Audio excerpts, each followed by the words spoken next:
All right. Now, let's talk about something serious here because, boy, you talking about polarizing. Let's go. So the U.S. Supreme Court handed down a major ruling on affirmative action, rejecting the use of race as a factor in college admissions as a violation of the 14th Amendment's Equal Protection Clause. Now, how many amendments we got? God dang it. I forgot. I got to go back to the 8th grade or something. When they wrote the Constitution. They were like, yeah, we killed that. Stamp it, brother. Put the feather tip pen up. You know what I mean? We ain't going to ever have to do nothing again. They got 14 amendments. They probably got way more than that.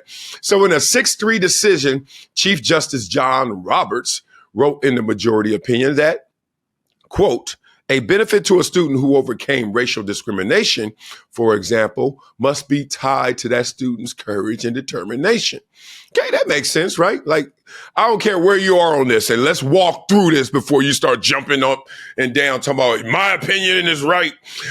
That makes sense, right? Whenever you want to talk about someone's race, someone's history, someone's heritage, you want to make sure it applies to them in specific ways, right? You don't want to just be generally, just because you are, that's what happened to you too.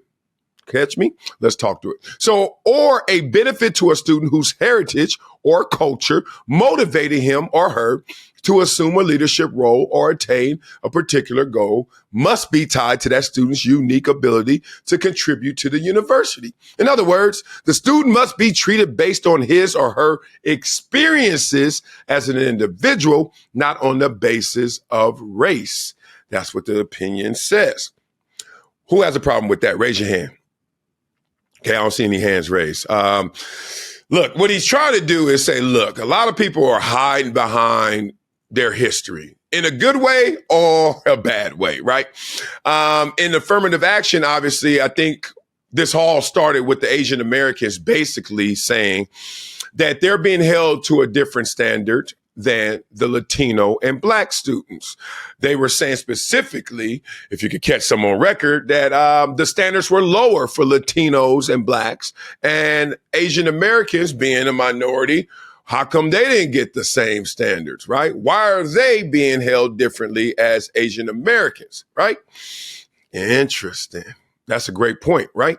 So let's talk through this before we get to all of it.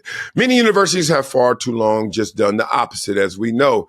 And in doing so, they have concluded wrongly, this is his quote, that the touchstone of an individual's identity is not challenges bested, skills built, or lessons learned, but the color of their skin. Our constitutional history does not tolerate that choice. All right, so that was Justice John Roberts and his opinion. Here's Clarence Thomas. Everybody knows who Clarence Thomas is. You go way back with Anita Hill in the 80s, and then from then, y'all just been killing Clarence Thomas. I don't know all his rulings, but every time I hear about Clarence Thomas, I'm certain that people are mad at him. It seems like he just pops up when people are mad, like the mad rapper, the mad justice. All right, so this is, he agreed with the majority opinion, but he wrote a separate concurrence with his own thoughts. He said the decision to see the university's admission policies for what they are.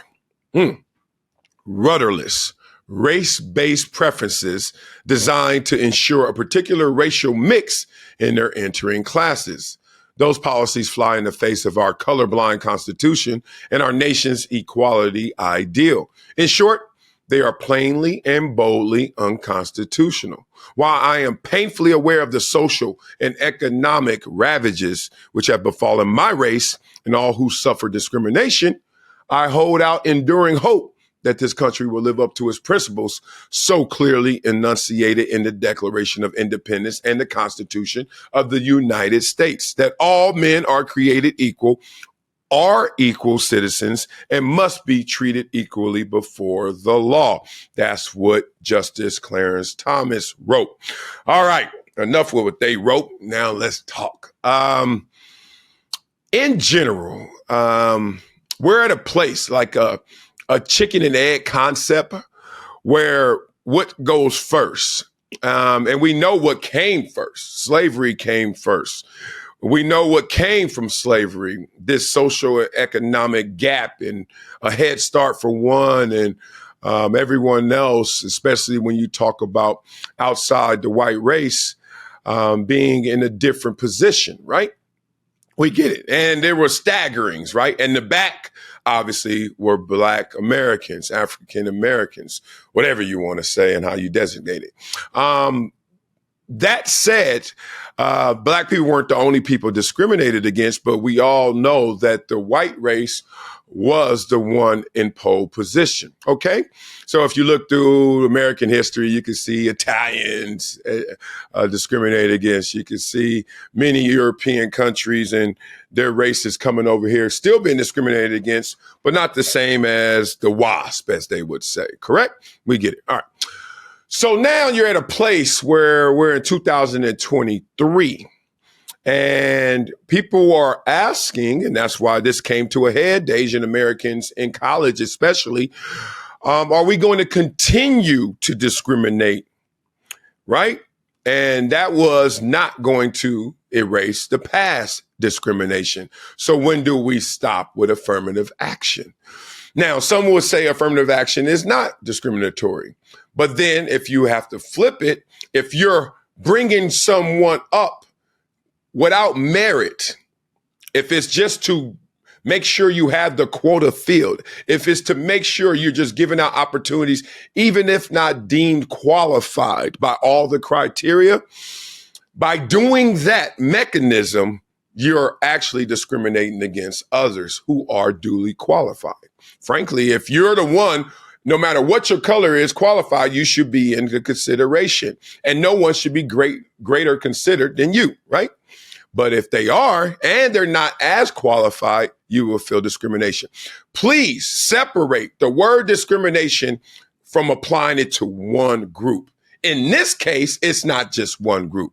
It's Latinos, it's Blacks, could be others as well, but those are the main ones. What happens in this world so often is that we make certain words synonymous so much that we think they're congruent, right? Like you hear poverty, you hear hood, you hear affirmative action, and immediately you start thinking of Black people. Well, I understand where the parallels are, but do not make them congruent because it's not always that case, right? So that's in this situation. We're not just talking a Black-white issue, especially when it was spurred from Asian Americans. All right, so now, continuing to discriminate is not going to erase or change the past discrimination. Slavery would not be changed because of rulings today going forward. So how long do you continue in the spirit of trying to close that gap when, frankly, affirmative action has not closed the gap? Matter of fact, it's gotten wider. Matter of fact, those groups have gotten worse. At least Black people have, in terms of the metrics, right? Let me tell you what I don't like about even just the phrase affirmative action. It just suggests a softened and lowered criteria and expectations for a certain group. Like it's almost telling that group there's going to be a way out even if you don't deserve it, even if you didn't earn it. And there's been stat after stat that has shown that it's done more harm than good, but doesn't mean it hasn't done some good. Some people have benefited from affirmative action. I don't know who those people are by name, but certainly there's probably some unqualified people in positions, right? And I've heard before people suggest that, hey, Marcellus, you went to Columbia. That's affirmative action. Well, I mean, my ball certainly helped. My grades were certainly good. But hey, if you want to take a shot at me, you can take the shot. I don't think I was an affirmative action case, but hey, if the shoe fits, wear it. And I ain't got no shoes on. So I don't think that right now we should suggest or we should actually offer hookups and handouts. I think that's a weak way of approaching it. I think we need to have a accountability standard for all of us. Yes, I said all of us. Understanding that there are people who are underserved, understanding that there are people who are underprivileged, and making sure we do our best in our resources to support them. But when it comes to a place where, I'm from the bottom, so don't tell me at the bottom you still can't get it. You can't get to the top. And then don't act like I'm the only one. Don't say, Marcellus, well, everybody ain't at 6'4", 280. You're right. And that's why I'm not the richest person from the hood. That's why I'm not the most balling person from the hood. You know how many people I know from my neighborhood that got me beat? If you want to go into that world of metrics in terms of success, wealth, etc., education as well. I mean, PhDs from John Bryant, dude, is he a billionaire yet? If not, he got $1 billion in terms of what he's working with and endowment and in supporting the investment. I mean, you can go everywhere. Dr. Dre, you go Kendrick, you go Mayers, you go Paul Tagliabue. Like what? Man, I'm just trying to help people understand that the powers that you want to display are already possessed by you.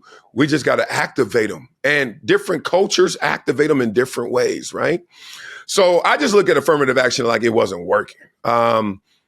If you want to bring it home, it wasn't helping Black people as a whole. Why?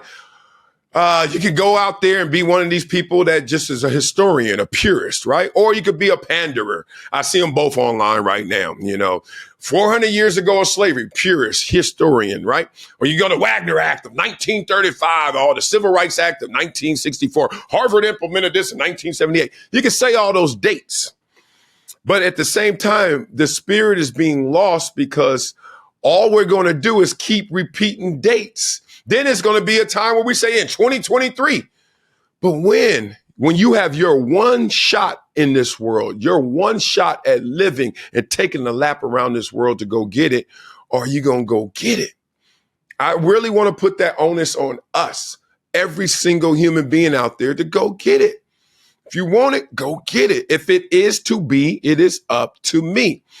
Now, looking at the stats and how it has not closed the gap as desired, it's not working. Someone is giving you assistance and you're still not being properly supported, properly brought to the table, properly on the same level. Maybe that's not the way to do it. That's all I would say. Like, I'm not getting into an argument about affirmative action. Some believe strongly it should still be. But I'm like, what are you using as your support? What are you using as your measurements to show that it still should be? Well, you could point to individuals.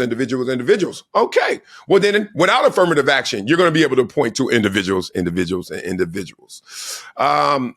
It's just a part of that welfare state. It was a part of that whole mindset that really gave an out. It was almost filling up the bathtub with the stopper open.